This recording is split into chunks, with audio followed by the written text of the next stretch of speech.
Il y a longtemps, bien longtemps, les hommes vivaient heureux au bord de la mer. Et puis un jour, on ne saura jamais pourquoi, ils se sont tous précipités vers la mer comme s'ils voulaient s'y noyer. Mais la mer était bonne à cette époque. Ce n'est que plus tard qu'elle deviendra mauvaise, quand les hommes déverseront toutes sortes de déchets, quand les bateaux vomiront leur pétrole, là, elle est devenue mauvaise. Mais à cette époque, elle était encore bonne. Et quand elle a vu tous ces hommes qui allaient se noyer, elle les a transformés en phoques. Oui.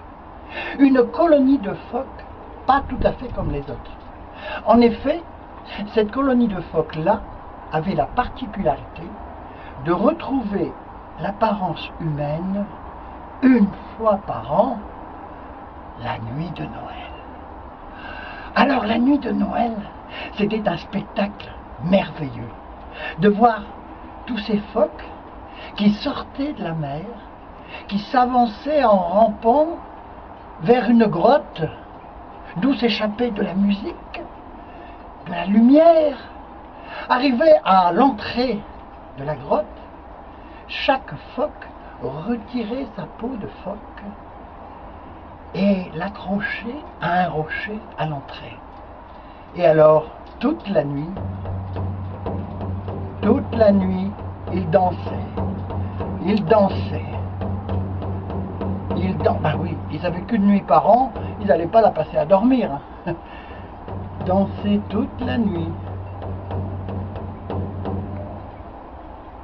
Et il y a un pêcheur qui rentrait tardivement de la pêche.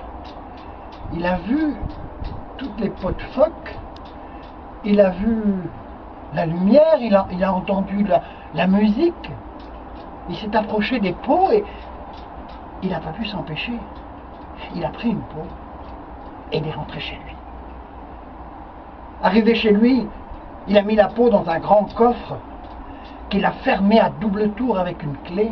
Il a mis la clé dans sa poche et il est allé se coucher.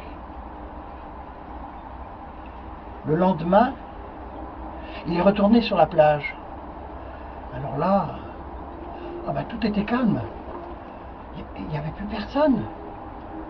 Ou plutôt si là-bas, sur un rocher, il y avait une jeune fille, nue, et qui pleurait. Alors il s'est approché de la jeune fille, et elle lui a dit qu'elle avait perdu sa peau, et que désormais, elle ne pouvait plus retourner sous la mer. Elle lui a dit aussi qu'elle avait déjà 3 enfants sous la mer. Alors l'homme lui a proposé de venir jusqu'à chez lui, où il lui offrirait de belles robes. Elle l'a suivi, elle n'avait pas autre chose à faire. Et arrivée chez l'homme, ma foi, les robes étaient tellement belles qu'elle a retrouvé son sourire et même pour remercier l'homme, elle l'a embrassé. Et elle est restée. Elle est restée chez lui très longtemps. Et ils se sont mariés. Beaucoup plus tard, ils se sont mariés, puis ils ont eu des enfants.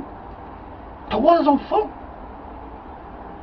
Mais souvent, le soir, au crépuscule, on voyait la femme sortir de la maison, aller jusqu'au bord de la falaise, et là, face à l'océan, prononcer cette phrase que j'entends encore, une phrase qui faisait comme ça: 3 enfants sous la mer, 3 enfants sur la terre. 3 enfants sous la mer, 3 enfants sur la terre. 3 enfants sous la mer, 3 enfants sur la terre. Un jour, le pêcheur a été appelé en urgence avec un autre pêcheur qui venait de s'échouer. Il est parti comme ça, précipitamment, en oubliant la clé sur la table. La femme a vu la clé Elle a pris la clé et elle a ouvert le coffre. Et là, elle a retrouvé sa peau. Alors, elle a endossé sa peau. Elle s'est avancée. Elle est sortie de la maison. Elle s'est avancée jusqu'à la plage. Elle est rentrée dans la mer. Et quand elle avait de l'eau à peu près jusqu'à la taille, elle a encore prononcé cette phrase. 3 enfants sous la mer, 3 enfants sur la terre, 3 enfants sous la mer, 3 enfants sur la terre. Et elle a... C'était un pêcheur, n'est-ce pas?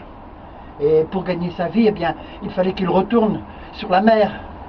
Alors il a pris sa barque et il est parti.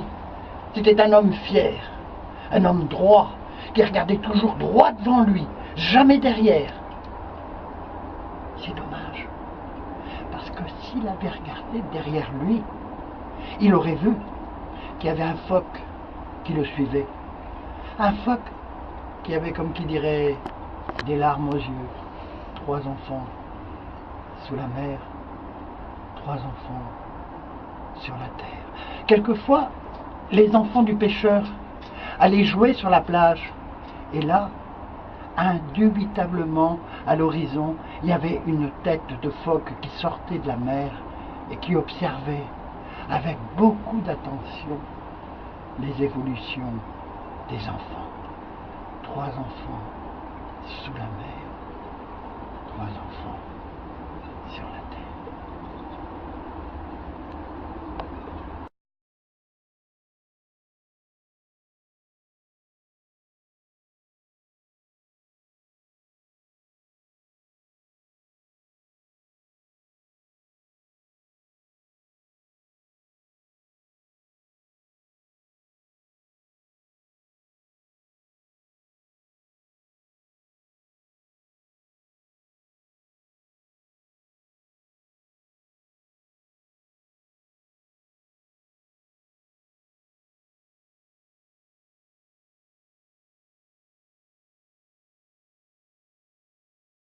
Retrouvez Michel Lidou sur son site officiel.